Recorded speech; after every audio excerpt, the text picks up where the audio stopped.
Assalamualaikum warahmatullahi wabarakatuh. Alhamdulillah, rabbil alamin. Assalatu wassalamu ala asrofil anbiya'i wal mursalin Sayyidina wa maulana Muhammadin wa ala alihi wa sahbihi ajmain. Amma ba'du. Perkenalkan, kami dari kelompok 14 yang beranggotakan saya sendiri Nur Anissa, ada Latifah Anapi dan Nurul Adrena yang bertemakan sejarah dan dinamika perkembangan dakwah di Asia Tenggara 4, Laos dan Kamboja.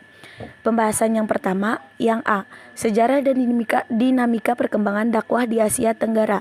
Negara di Asia Tenggara meliputi 10 negara, yaitu Brunei Darussalam, Burma, Myanmar, Kamboja, Indonesia, Laos, Malaysia, Filipina, Singapura, Thailand, dan Vietnam. Jumlah umat Islam terbanyak berada di negara Indonesia, Malaysia, dan Brunei Darussalam. Agama Islam merambah ke Asia Tenggara diperkenalkan melalui aktivitas komunitas pedagang dan para tokoh sufi. Indonesia berbeda dari wilayah muslim lainnya di dunia yang menyebarkan Islam melalui penaklukan Arab dan Turki. Islam tiba di Asia Tenggara dengan cara yang damai, terbuka, dan tanpa pemaksaan, sehingga agama ini dengan mudah diterima oleh masyarakat Asia Tenggara. Ada beberapa teori tentang masuknya Islam ke kawasan Asia. Kedatangan Islam di negara-negara Asia Tenggara hampir semuanya dipicu oleh interaksi antara penduduk Asia dengan para pengusaha Arab, India, Bengal, Cina, Gujarat, Iran, Yaman, dan Arabia Selatan. Pada abad ke-5, Kepulauan Melayu telah menjadi tempat singgah para pengusaha yang berlayar dari Cina, dan mereka telah menjalin hubungan dengan masyarakat sekitar pesisir. Kondisi semacam itu yang dimanfaatkan para pengusaha Muslim yang berkunjung untuk menyebarkan ajaran agama Islam kepada penduduk sekitar pesisir. Pertumbuhan dan perkembangan komunitas Muslim di Asia Tenggara sebenarnya terus berlanjut dan di beberapa daerah menunjukkan ketidakstabilan karena situasi politik yang kadang-kadang tidak menguntungkan. Misalnya masih kuat kepercayaan tradisional, animisme, dan Dianisme. Warisan nenek moyang telah berkembangnya agama-agama non-Islam, Hindu, Buddha dalam masyarakat, dan kedatangan kaum penjajah Barat yang secara keseluruhan beragama Kristen dan menganggap Islam sebagai pesaing, bahkan musuh mereka. Namun, selain itu, terdapat juga faktor-faktor pendukung, misalnya adanya beberapa pusat kekuasaan dan penyebaran agama Islam, masuknya Islam oleh sejumlah orang berpengaruh dan aktif dalam upaya penyebaran Islam, munculnya beberapa ulama yang berhasil mengislamkan raja dan kaum bangsawan yang berpengaruh di suatu wilayah tertentu. Didirikannya organisasi-organisasi tarikat sufi terpercaya dan lokal yang memiliki cabang dan perwakilan di berbagai wilayah. Terbentuknya institusi pendidikan dan pengajaran agama Islam berupa pesantren dan masjid. Dilaksanakannya dakwah Islamiyah secara intensif dalam bentuk pengajian dan pertemuan belajar oleh para penceramah Islam.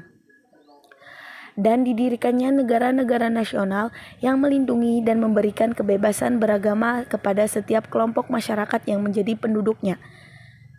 Selanjutnya yang B, sejarah dan dinamika perkembangan dakwah di Laos. Yang nomor 1, sejarah masuknya Islam di Laos. Laos merupakan satu-satunya negara yang terletak di wilayah Indochina yang tidak memiliki akses ke laut.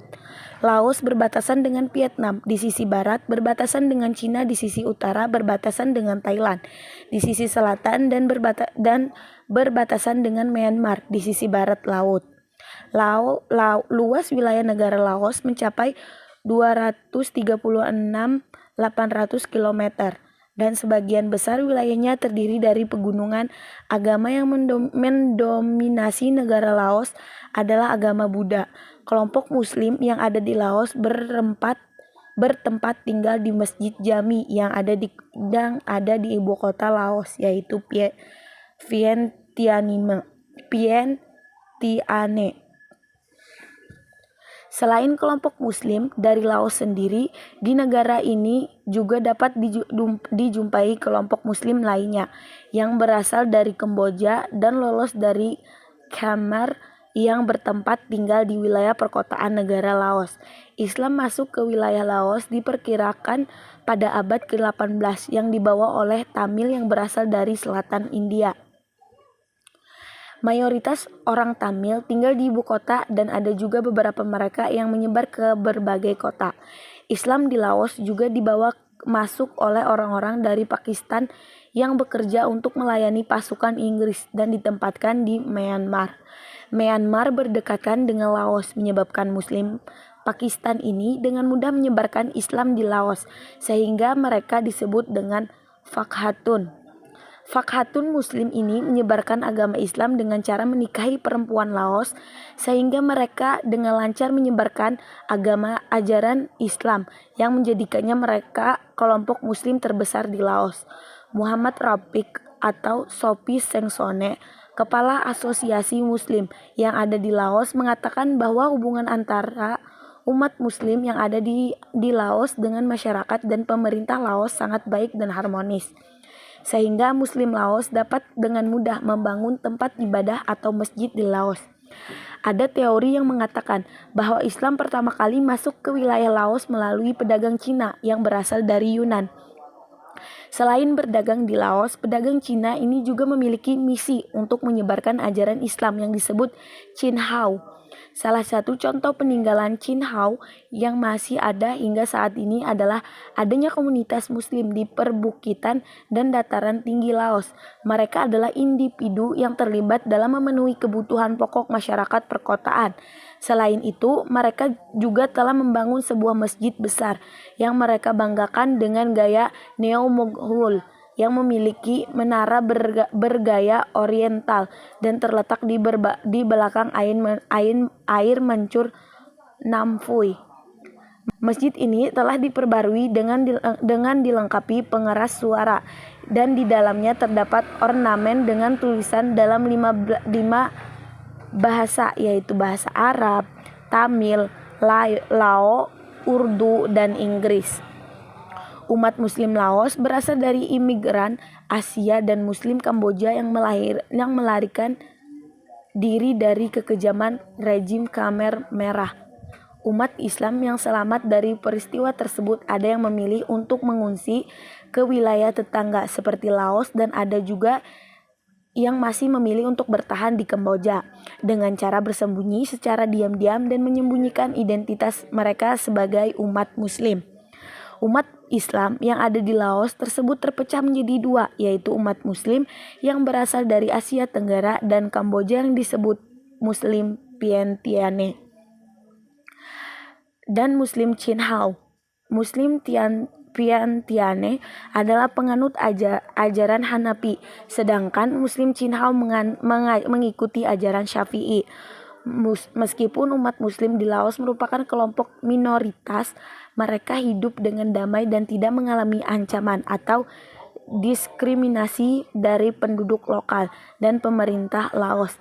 Mereka hidup berdampingan satu sama lain, saling menerapkan sikap kekeluargaan, saling menolong, saling menjaga, saling melindungi, dan sama-sama memegang prinsip toleransi. Pembahasan yang kedua yaitu dinamika perkembangan dakwah di Laos.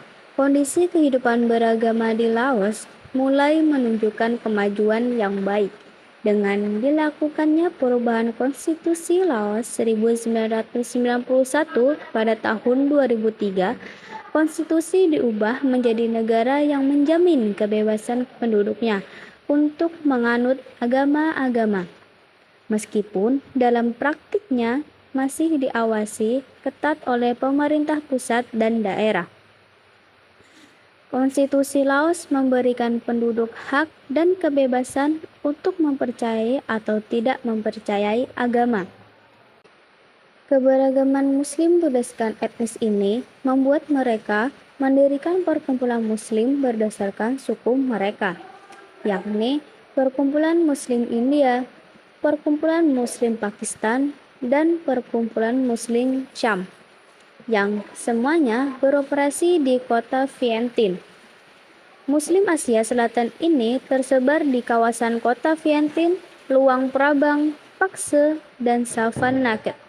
Walau terpolarisasi ke dalam suku-suku masing-masing, hal ini tidak menutup kemungkinan interaksi sosial dan dakwah antara komunitas Muslim dan bahkan mereka sudah membentuk Perkumpulan Muslim Laos pada tahun 2012.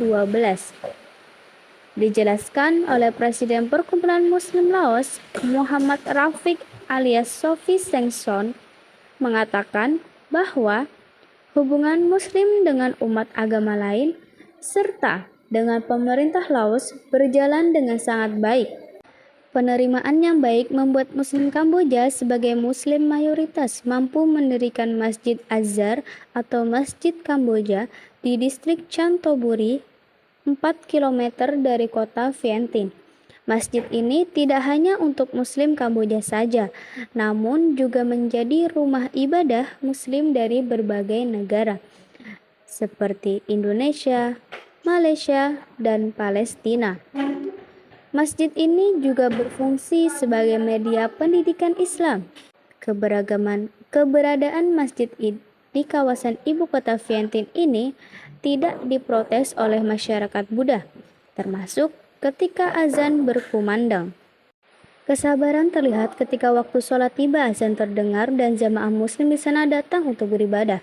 Penduduk sekitar tak pernah mengeluh atau merasa terganggu dan mendukung jamaah muslim di sana. Secara umum, umat Islam bebas untuk melaksanakan sholat berjamaah di dua masjid utama mereka di kota Vientiane, baik sholat wajib 5 waktu dan sholat Jumat.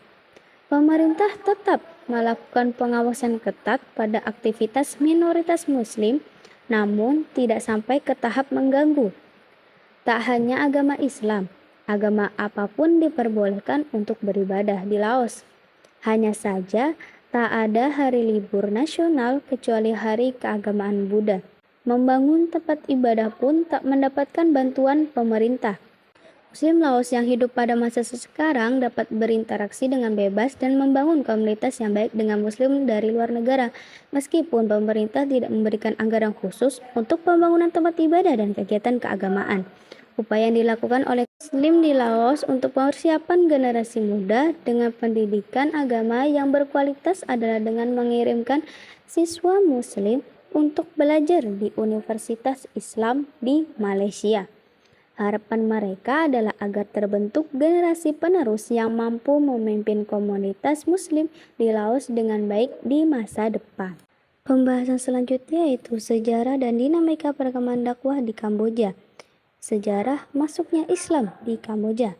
Kamboja atau Kampuche adalah sebuah negara yang terletak di Asia Tenggara di semenanjung Indochina bagian barat daya, berbatasan dengan Thailand di sebelah barat laut, berbatasan dengan Vietnam di sebelah timur dan tenggara, serta berbatasan dengan Thailand di sebelah barat daya.